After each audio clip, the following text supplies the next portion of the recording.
Hello and welcome back to a sunny North Cornwall. I'm in the garden and this is part of a British person's outdoor experience. Their gardens, if they're lucky enough to have one. But with a garden comes maintenance. I had sticks yesterday to do and things to do regarding sticks and customers coming and going. I did manage to get my back garden tidied up and sorted, but I've just had a phone call and I've got some work lined up, so I'm gonna get the front garden sorted so that it doesn't get any worse than it already is. Now with my garden, I don't cut the grass and trim back every week, every couple of weeks. I let it get to a point where the flower heads have come up, and you can see seeds on the grass and things like that. Then I cut it completely back, work hard, get it back down again. Then I allow it to regenerate. That way you are at least helping the wildlife. But yeah, I'll just take you around my garden and show you what I've done and what I'm about to get up to. So most people are familiar with the entrance to my workshop here. But if I come back here, I've got kind of like a patio area. It's the area the dog comes and sits out with the sun, and the kids have obviously got their trampoline, so it ends up being covered in kids' toys. But in any case, it's a garden with young kids and dogs, so you can't escape a bit of the associated mess that comes with them. But this is where we tend to sit, and we've got the sun umbrella up. But we do have a fantastic view out over the North Cornish countryside. And it just rolls on and on and on. But first off the bat, my wife's got some flowers here which her and the children tend to, play about with and sell. They do that for like a bit of pocket money for the kids. Now, interestingly, this acorn here, I actually found that under a bush in the garden before I was starting to cut the grass, and I'm surprised it's actually managed to come up through, because there's probably 3-4 months worth of growth there. That's what I mean. I don't cut my grass back unless I really have to. So this has been able to, since the last time I cut my grass, to get this high. So yeah, I don't know where the acorn come from, because it's in the center of the lawn. Right, you can see some more plants there. I have no idea what they are, because that's the children and the wife deal with that. I do know she bought some cucumber plants. I've got to sort them out, put them in the greenhouse. I've got some mint down here, and we were going to plant that in the garden, but we got told that it's an invasive plant. It will take over your whole garden, lawn and everything, and it will just be mint plants.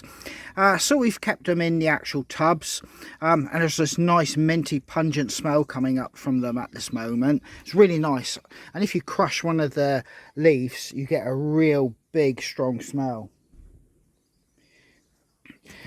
Over here we've got some strawberries, and we've got some just about beginning to go red there. Not many, just a few. And we've got some more here. I've got some Himalayan honeysuckle, and it's actually reviving and coming back. I did cut it back because it was starting to get out of control, and I've got another one like that in the garden. And as you can see, it looks almost dead in this half of the plant. And my wife actually did say to me quite angrily that I've killed them off, because they're a beautiful plant. And yeah, she was quite upset that I'd done that. But I've been able to go and smooth the way and say it's coming back. So, I won't be allowed to attack it with the shears quite so vigorously the end of this year. I think I'll probably leave it go and let her forget what I did to it last year. Well, the patio area is built up, a couple feet there above the garden level, and we've obviously got our barbecue area, and you've just seen the plants, but it drops straight down onto lawn. And it's a mixture of garden grass, and because we're in the countryside it gets infiltrated with field grass, which I don't mind actually, because with the kids and dogs and that running over it, you know, it helps keep it all together and stops it turning into a mud bath. But as you can see, the top bit is just kids climbing frames, and he whizzes around here on his dirt bike, and the youngest one on his electric tractor. We've got just enough room for him to do that. But we tend to keep this end here a little bit more wild. It has been cut back, like I said. It's been left to go for a long time. Now, as you can see, I've taken it all back. It's a mixture of like wild plants, ivies and things like that. That will regenerate fast. But, you know, it got to such a point I just had to take it back down. And that's the same all along here. This is just what we leave to like wild native. It's kind of like a, what we leave as like a bit of a wildlife garden. But in it, I do have some red currants. And you can just see them in there now. Red currants. So, and I've got some going, well, they're green. They're turning orange. They'll go to red, like those there.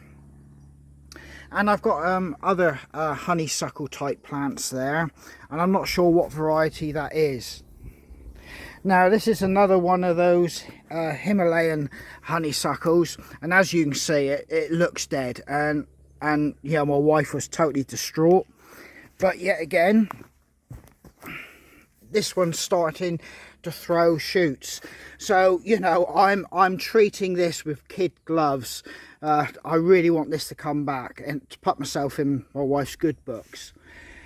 But here's a blackcurrant bush, and I've said it before, we rescued this. First year it was a sea of blackcurrants, but this year not so, and it's struggling, to be honest with you.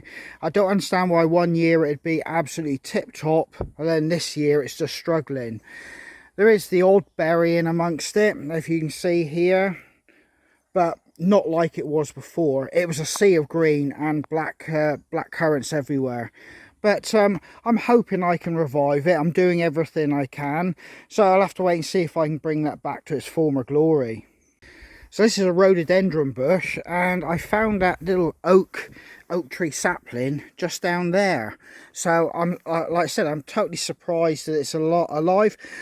I did bring some oak acorns back one year, and we didn't have no success, and I threw the compost and bits and bobs away. So possibly that was one of those acorns that ended up here in the garden, but who knows. But yeah, this rhododendron is doing very well. In fact, it's coming to the end of its flowers, but as you can see, but it did do very, very well this year. Got a kids play den here. It's just full of all their toys and things like that, you know.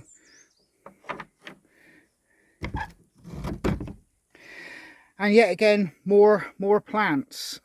That's for the kids and the wife. I know nothing about these. But here's my water butt set up, and it comes off the woodshed. Now, I did have that one, only that one, but this came with the water company. Obviously, we're in drought conditions and your hose pipe ban, so they were issuing people water butts if you applied online. And I did, because it came with all the accessories, which is great. And basically, it runs into this one. I keep the tap open on that. It fills up the secondary, and then I can switch it all off to hold the water. If it's torrential rain, to stop this whole area flooding out as they overflow, coming down there, I do actually have a pipe down here. And that's because there's a little bit of a berm here, and it allows the water to run down there and make its way down through the garden, because it's on a slight slope here. Right, this is the woodshed, and you can see I've got a load of gardening tools out and about. like I said, I tidied and cut down the hedges. Well, not cut the hedges, just trimmed them up, because obviously you're not allowed to cut hedges or do anything at the moment. So I've just trimmed up and done the lawn and that. But you can see I've got all my tools ready, because I do actually have to go out to the front and sort that out, like I said. This is just basically a waste area here where all rubbish and all manner of things just gets thrown.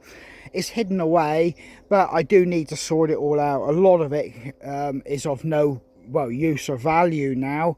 Some of it is, but you know, it's one of the things I've got to sort through. Here's my back hedge, and here's a load of British or oak trees. There's a couple in there as well, and these are from the acorns I harvested last year in one of my videos high up on the moors. So this will be for us to do some wild, they call it wild gardening, don't they? But it's for us, we're just calling it wild tree planting. We'll bring these on and then find some selected spots, you know, nearby, so we're not transferring these trees anywhere out of their local area, and we'll plant them for prosperity and to do our bit for the environment. But yeah, got a nice foxglove down here. So here's one of our buddleias. We got quite a few. We got a selection of colours of buddleias, and you know, they're pretty much easy to establish in a garden. But I've just noticed there's a little caterpillar underneath there munching away, and I've never ever seen one that colour before, so I'm not quite sure what butterfly. I'm going to look that up later on. But yeah, it'd be interesting to see what butterfly or moth that actually turns into. I can't see any other ones on it though. So this little cherry tree was nothing but a little stick when I basically planted it. But it's doing very well. It's grown up quite tall. And this is the first year it's produced a cherry. One single cherry.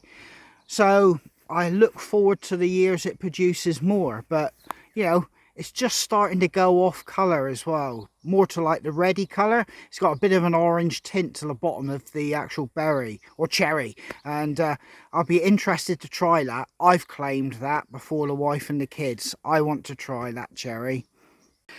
And as with every year, this tree is a tree that just keeps giving. For the size of it, it's just loaded with apples everywhere. Apples. I'm actually staggered by the amount of apples this tree produces year on, year out. Totally amazing. There has to be 60 odd apples on this very, very small tree. You know, I do get concerned about the limbs snapping off. I'm really hoping this tree, you know, bulks up and gets bigger soon, because, you know, if it continues like this, we're going to have to pick off some of the apples so it doesn't overburden it. And my plum tree, yet again, this one's absolutely produced the goods. There are loads and loads of plums on this particular tree. Last year wasn't a particularly good harvest, but this year it seems to have saved it all up, and I have plums everywhere you look. I'm just obviously, you know, paranoid about insects and birds, because I do actually want to harvest all these and do something with these plums. There's just so many. They're everywhere. Yet again, I'm surprised by the amount just on a small tree. This oak tree is a couple years old. We planted that, and yeah, it's doing very well there. And you know, it's now got to the point it's going above where the chickens can nibble at its leaves. So yeah, that's well underway, that oak tree. But you can see all my grass clippings in here.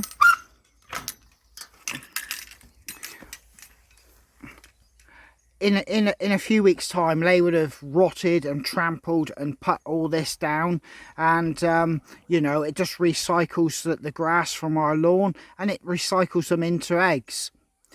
As you can see, they're happy here, just scratching away, digging at it, and it also encourages insects to burrow into the rotting grass. Yeah, they love it.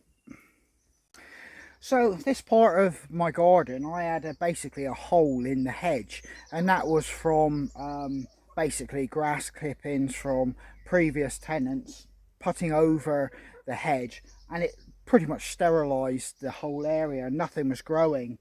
But I took some young hazel trees, blackthorn, and I've got some elder, some more hazel, and I've restocked this bit of the gap.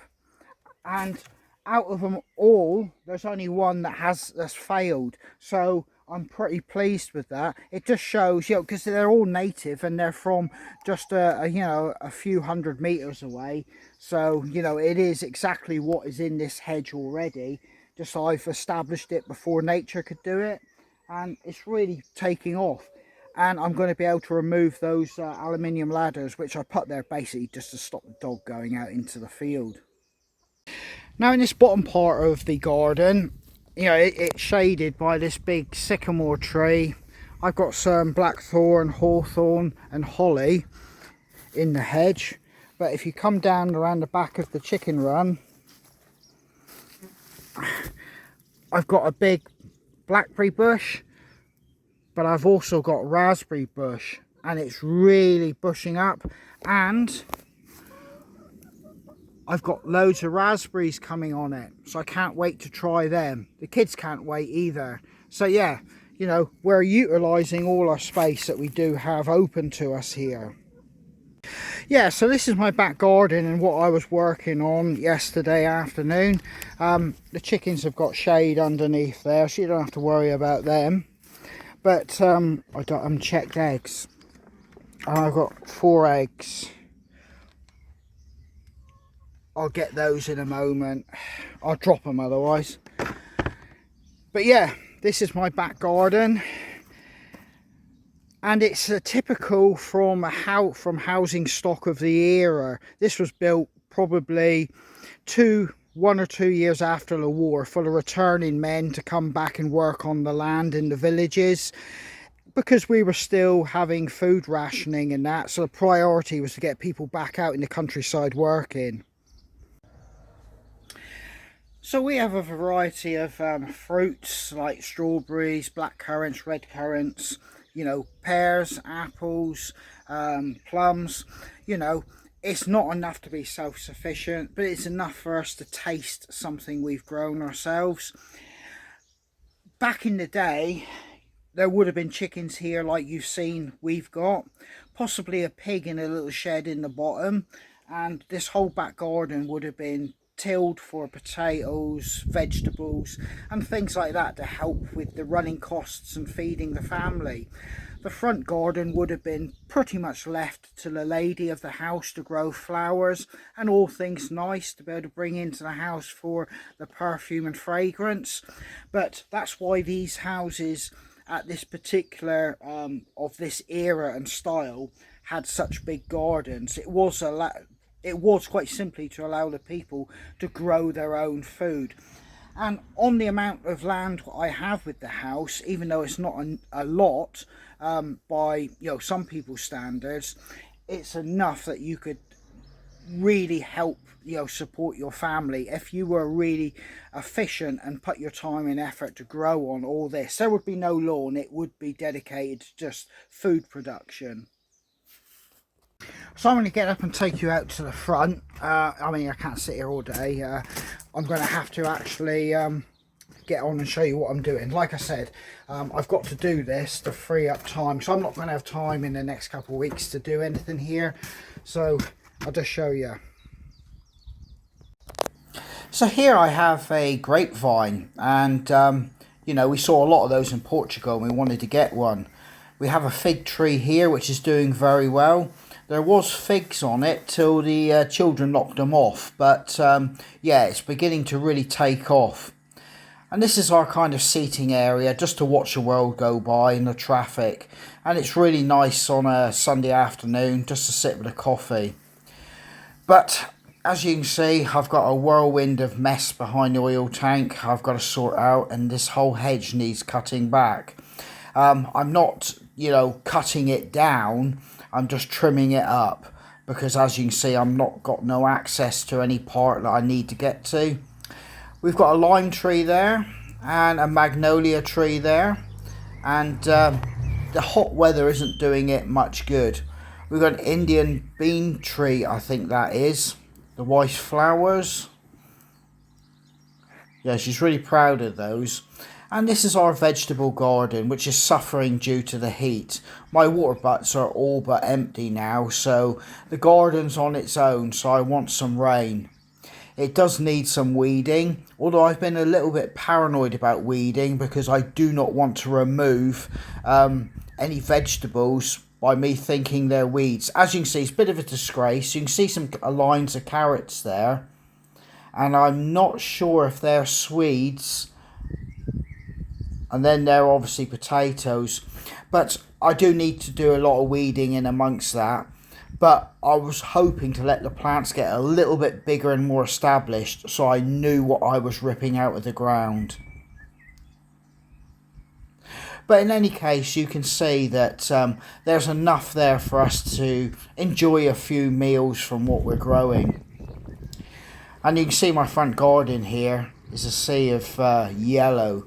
And that's what I tend to let my garden go like. So the flowers have a chance to seed and actually, put something back into the environment before I cut the lawn. And that's kind of what the environmentalists are kind of suggesting now, to let your lawn have a chance to reproduce before you cut it. This is a so-called pear tree. I'm not sure on the species, but it was given to us as a pear tree, so I'll be interested to see if we do actually get pears. There is another little oak tree here from the batch that you saw down by the chicken hutch, and that's doing very well. And yet again, I've got to just trim that hedge up.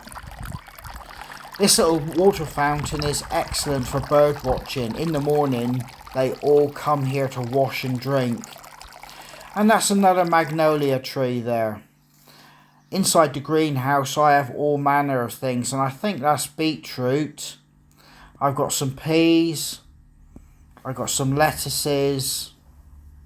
I think there's parsnips in there, and they're just starting to show through. And I do have my sweet potatoes doing very well, as in the slips. And in the next week, I'll be transferring them to their own container. Here we have some peppers coming through. And this will be the first time I've ever tried to grow chilies. So that'll be interesting. But as you can see, my sweet potato slips are coming on. They are nearly ready to go into the container. Well, I've got a whirlwind of stuff to sort out here, and yeah, it took a long time stacking, sorting, and working out what we're going to keep and not keep. The wife is a bit of a hoarder for plant pots. She always thinks she will need every single one again.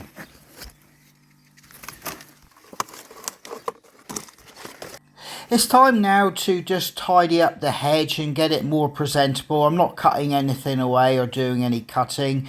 I'm just basically tidying up bits that give me access to the parts of the hedge and garden I need.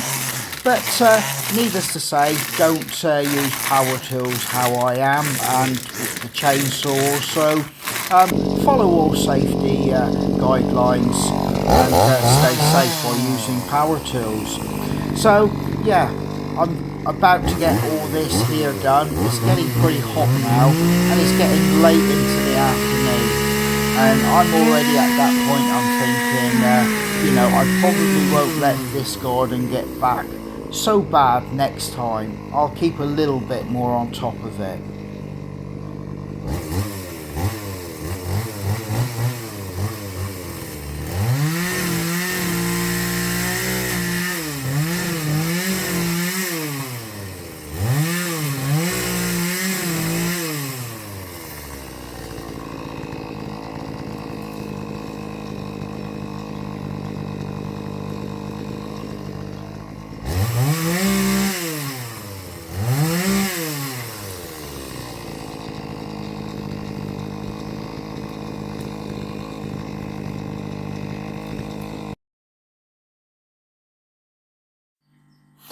So in the corner I spot a little shape which is a toad, and it's quite a sizable one, but it always strikes me, because they're amphibians, how they like it in, well, dry conditions.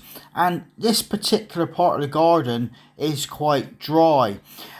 It hasn't been touched for a long time. As you can see, the plant pots have been there for a while, so it's probably found a nice sheltered shady home there. So I've just picked it up, and I'm obviously going to transplant it somewhere out the way of me doing anything in that part of the garden, for its own safety. And yeah, I do enjoy the fact that we have a very wide and vast array of wildlife in our garden, and or at least visiting it. So yeah, it's been safely put under a bush, and it's beginning to burrow away in the undergrowth there. That's going to be its new home. And here we are, the British summer. What would a British summer be without rain? In fact, it was torrential rain. It was it was thunder and lightning, and it was torrential when it came down. So this was end of play for me, rather frustratingly. You can see I've tidied the hedge up, but I still have all the horrible tidying up the mess and sorting out all the plant pots to do, and put all the stuff away which I had behind hedges. You can see on the pavement there I need to sweep up, but it's not looking too bad. It's looking quite presentable. And yes, there is a whirlwind of mess I have to tidy up. There you go. British summertime. You can just hear the thunder on a few of the shots here, and you can start to see the sun is poking through all the clouds. It won't be long before I can get back on the job in the garden.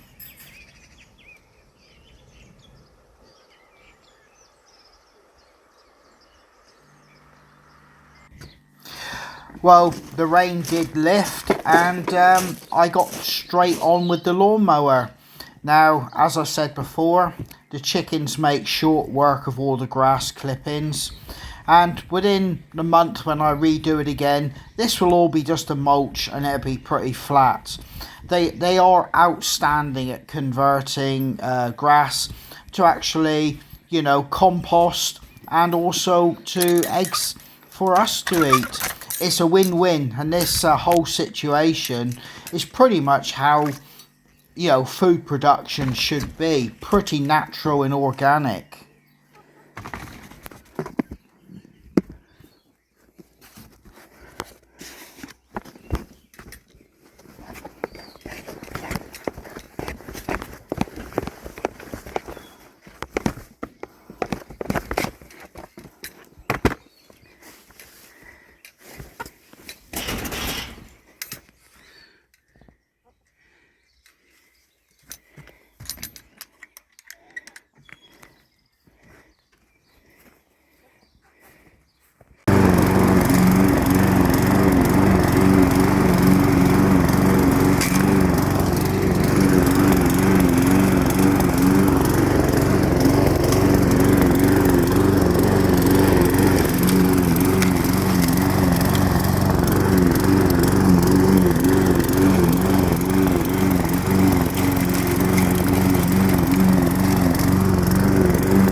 Well, that's me done now, and that's a pretty typical British person's, downtime, leisure time in the garden.